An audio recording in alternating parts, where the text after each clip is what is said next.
Assalamualaikum warahmatullahi wabarakatuh. Perkenalkan, nama saya Nur Oktaviani dengan nomor induk mahasiswa 201702300021. Di sini saya akan mempresentasikan tugas akhir semester pada mata kuliah teknik tegangan tinggi. Untuk soal yang pertama adalah sebutkan komponen-komponen kartu induk beserta fungsinya. Komponennya adalah pertama transformator daya. Berfungsi mentransformasikan daya listrik dengan merubah besaran tegangannya, sedangkan frekuensinya tetap. Transformator daya juga berfungsi untuk pengaturan tegangan.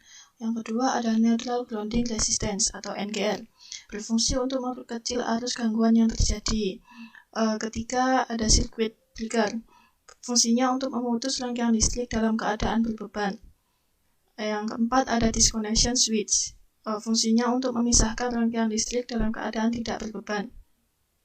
Yang kelima ada lag-in arrestor, fungsinya untuk melindungi peralatan listrik di gardu induk dari tegangan lebih akibat terjadinya sambaran petir pada kawat transmisi maupun disebabkan oleh surya hubung.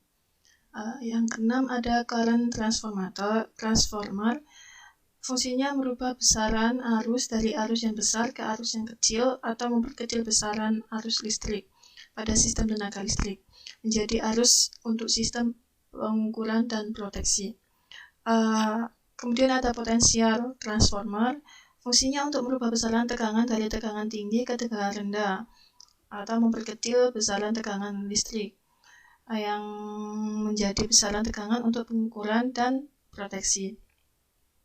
Yang ke-8 ada rel, fungsinya sebagai titik pertemuan atau hubungan connecting antara transformator daya, SUTT, SKTT, serta komponen listrik lainnya yang ada pada switchyard. Untuk soal yang kedua, bagaimana cara pengandalian tekanan medan elektrik pada tegangan tinggi?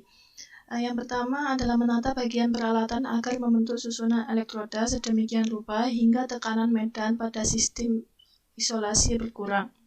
Kemudian yang kedua, membuat elektroda perata tegangan yang berfungsi meratakan distribusi tegangan pada sistem isolasi. Yang ketiga, bagaimana sistem pendingin pada peralatan tegangan tinggi? Salah satunya adalah menggunakan minyak isolasi. Minyak isolasi secara umum digunakan pada peralatan tegangan tinggi sebagai bahan dielektrik, bahan pendingin, dan bahan pemadam busur api. Peralatan tegangan tinggi yang menggunakan minyak sebagai bahan isolasi adalah transformator daya, kapasitor daya, kabel daya, dan pemutus tenaga. Untuk soal nomor 4, bagaimana penyambungan kabel tegangan tinggi?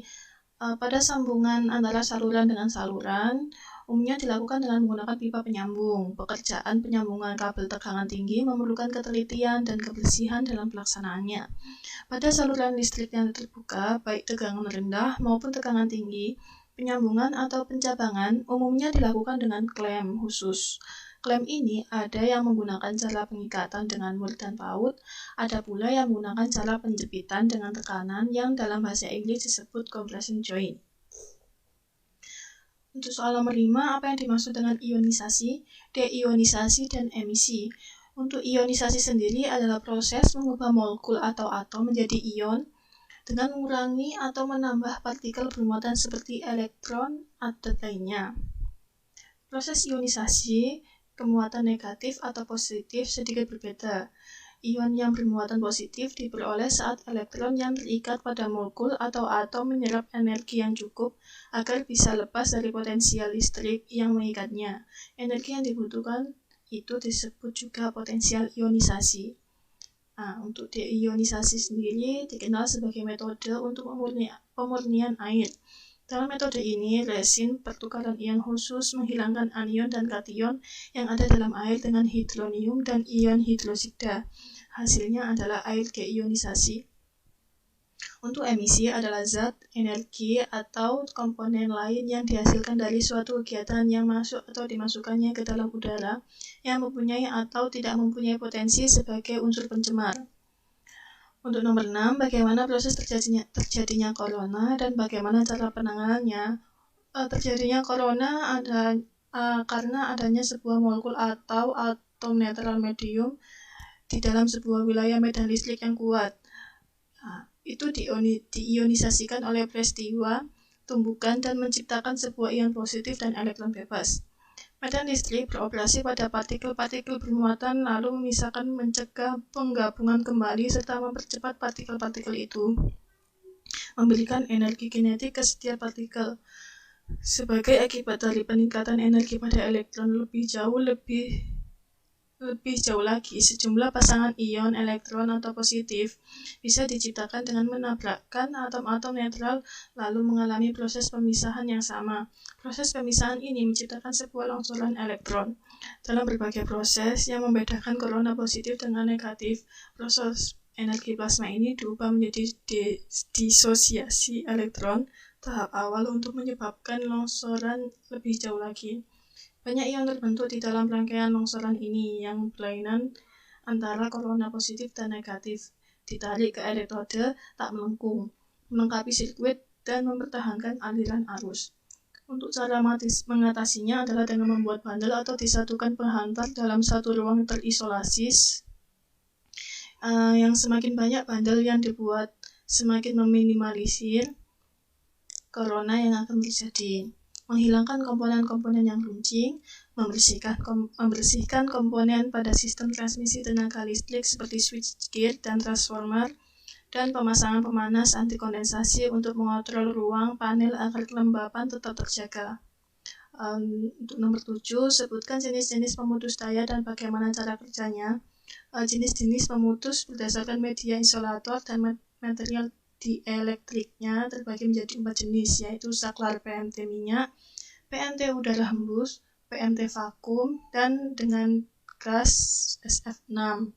Untuk PMT minyak terbagi menjadi 2 jenis, yaitu saklar PMT dengan banyak menggunakan minyak dan saklar PMT dengan sedikit menggunakan minyak.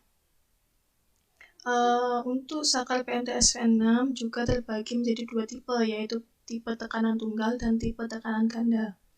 Untuk cara kerjanya, pemutus tenaga mempunyai 2 posisi kerja, yaitu membuka dan menutup. Selama operasi penutupan, kontak-kontak menutup melawan gaya-gaya saling berlawanan. Selama operasi pembukaan, kontak-kontak tertutup terpisah sedini mungkin. Nomor 8, sebutkan jenis-jenis konduktor telanjang dan kegunaannya.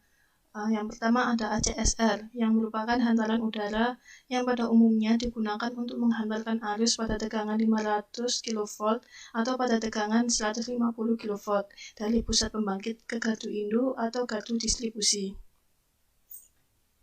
Kemudian ada kabel SLPE, tegangan menengah atau hantaran udara, AAC, AAAC, AAACS. Dapat digunakan untuk menghantarkan arus dengan tegangan 6 kV sampai 30 kV dari gardu induk atau gardu distribusi ke gardu subdistribusi atau gardu konsumen besar seperti industri.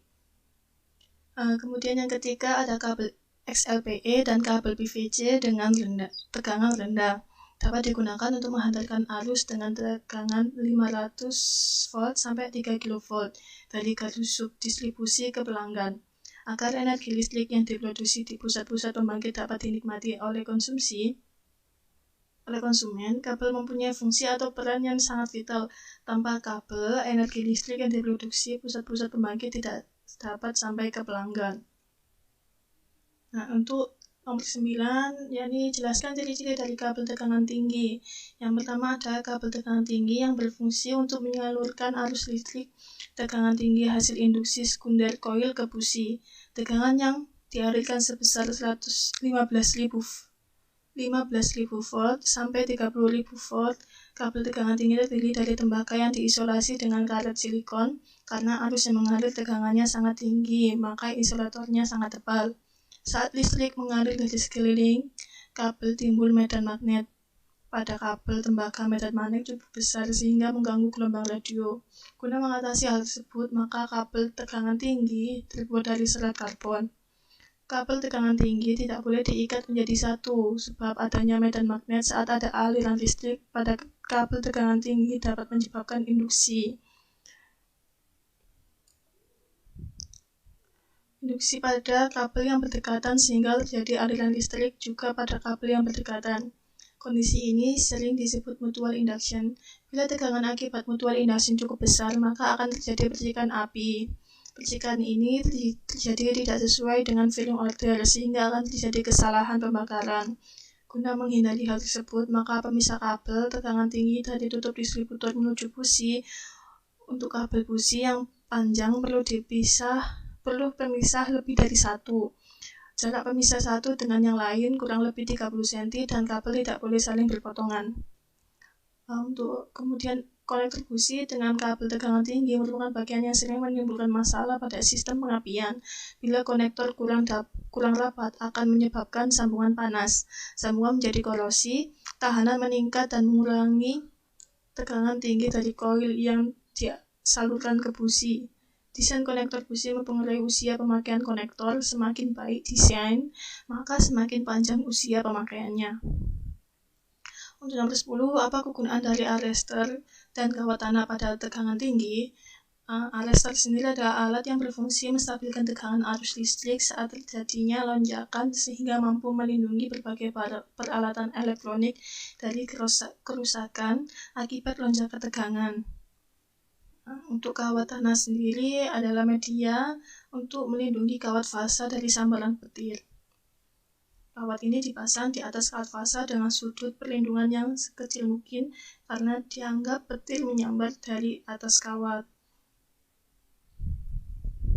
Namun jika petir menyambar dari samping, maka dapat mengakibatkan kawat fasa tersambar dan dapat mengakibatkan terjadinya gangguan. Sekian dari saya.